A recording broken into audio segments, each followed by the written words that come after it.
Menteri Keuangan Purbaya Yudhisadewa akan menertibkan impor pakaian bekas ilegal sekaligus mengancam memasukkan importir nakal ke daftar hitam secara permanen.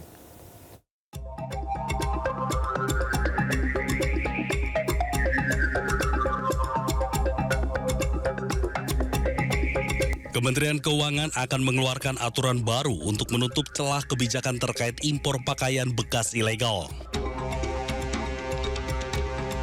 Purbaya mengaku aturan terbaru tersebut akan dikeluarkan dalam waktu dekat untuk mendorong pembenahan impor dan mendukung industri dalam negeri.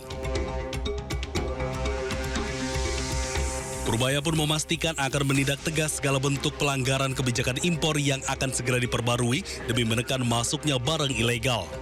Disebut balapres itu kan, itu akan dilarang dan saya pernah bilang kan, tanya ke orang bea cukai apa hukumannya hanya ditaruh di mereka, barangnya dimusnahkan terus orangnya di penjara.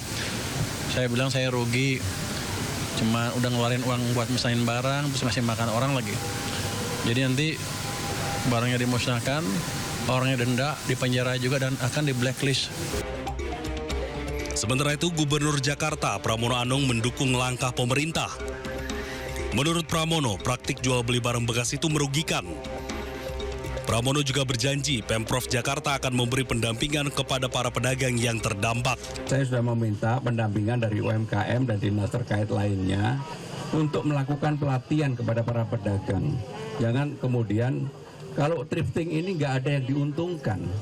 Jadi apa yang menjadi larangan, apa yang menjadi nanti kalau memang ada operasi, malah pemerintah Jakarta akan memberikan pendampingan kepada pemerintah pusat untuk melakukan pembersihan terhadap thrifting. Rencana pembenahan impor muncul setelah Menteri Keuangan memantau langsung sistem impor-ekspor CISA yang dimiliki Bea Cukai pada pekan lalu. Purbaya pun memastikan pihaknya akan tegas menindak segala bentuk pelanggaran yang masih terjadi hingga saat ini. Dari Jakarta, Raharjo Patmo, Rizky Solahuddin, iNews melaporkan. Menteri Keuangan Purbaya Yudhisadewa bersama dengan Menteri Kehutanan Raja Juli Antoni menandatangani nota kesepahaman penguatan pertukaran data digital untuk kepentingan penguatan setoran perpajakan hingga penerimaan negara bukan pajak. Salah satu fokus utama dalam kerjasama ini penguatan sistem informasi mineral dan batu bara atau SIBARA.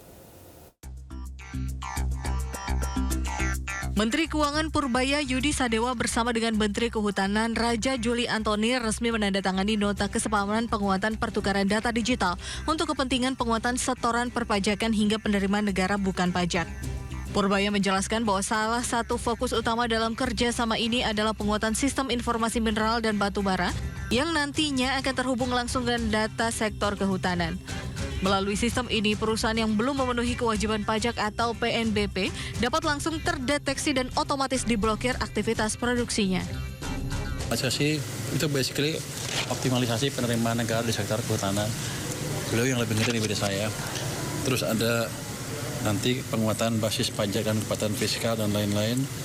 Nanti data fiskal juga keakuratannya akan kita ditingkatkan dengan kerjasama yang lebih erat.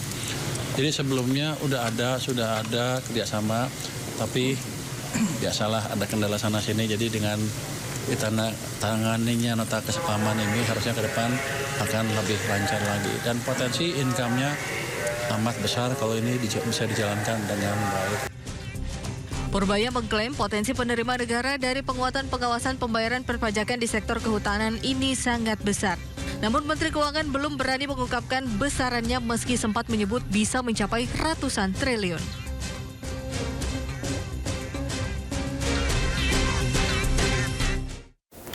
Rendahnya serapan anggaran di sejumlah daerah menjadi perhatian khusus Kementerian Dalam Negeri. Menteri Dalam Negeri Tito Karnavian mewanti-wanti para sekretaris daerah untuk lebih bijak dalam penyerapan anggaran guna kepentingan masyarakat. Mendagri Tito Karnavian menyinggung rendahnya serapan anggaran daerah di sejumlah kabupaten kota di Indonesia. Saat memberikan pengarahan di hadapan 1.104 sekretaris daerah, Kepala Bapeda se-Indonesia di kampus IPDN Jatinangor, Sumedang. Mendagri Tito menyoroti masih ada beberapa daerah yang belum maksimal dalam pengelolaan anggaran daerah, salah satunya dengan menyimpan uang di bank. Tito dengan tegas memberikan ultimatum agar polemik pengalihan sebagian anggaran transfer ke daerah segera difungsikan agar Pemda lebih fokus dan efisien dalam membelanjakan anggaran untuk program yang berdampak langsung pada masyarakat. Anggaran ini pengalihan ini terjadi, ya tentu diantaranya ada kesan di daerah itu tidak mampu mengelola dengan baik karena orangnya atau karena situasinya. Ada orang yang nggak bisa mengelola dengan baik, kepala daerah ataupun stafnya, mengakibatkan terjadinya kebocoran, korupsi, dan itu terbukti dan banyaknya kepala daerah kena. Atau karena situasi tarik menarik dengan DPRD, itu dibuktikan juga dengan DPRD yang berdol desa banyak. Pemirsa, Menteri Perumahan dan Kawasan Permukiman Marwarar Sirait memastikan pemerintah sejumlah keringanan bagi masyarakat berpenghasilan rendah dalam program Rumah Rakyat tahun ini. 2 diantaranya adalah pembebasan biaya bea perolehan hak atas tanah dan bangunan dan persetujuan bangunan gedung. Marwarar menjelaskan program rumah subsidi tahun ini menjadi yang terbesar dalam sejarah dengan total 350.000 unit. Adapun sejak Januari hingga pertengahan Oktober sudah lebih dari 208.000 rumah yang diserahkan pada penerima manfaat.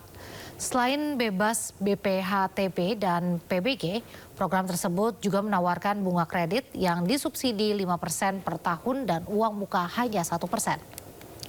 Harga rumah subsidi pun tergolong terjangkau, berkisar Rp166 juta dengan luas tanah 60 meter persegi. Yaitu membuat MBR, rakyat yang MBR itu masyarakat berpenghasilan rendah, itu supaya BPHTB, biaya perolehan tanah bangunannya yang tadinya bayar jadi gratis, kemudian juga PBG-nya, persetujuan bangunan gedung, dulu namanya IMB, sekarang namanya PBG, itu juga sudah gratis, itu berjalan dan dimonitor, dibantu oleh Bapak Mendagri. Jadi para bupati, wali kota juga menjalankan itu.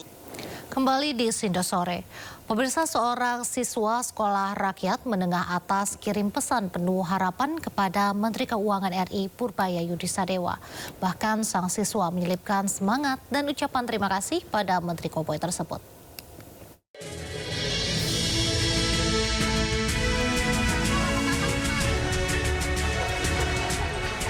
Seorang siswa sekolah rakyat menyampaikan pesan khusus untuk Menteri Keuangan RI Purbaya Yudi Sadewa. Pesan itu disampaikan di sela upacara peringatan Hari Sumpah Pemuda ke-97 di Museum Bank Indonesia Jakarta. Lingga Radiansyah dari SMA Mulia Jaya Jakarta menyampaikan harapannya pada Menke Purbaya untuk terus memajukan ekonomi Indonesia. Tak hanya itu, dia juga menyemangati Menteri Koboi tersebut untuk mencapai target pertumbuhan ekonomi Indonesia hingga 8%. Tak lupa, Lingga pun mengucapkan terima kasih pada Menke Purbaya. Tim Liputan iNews melaporkan.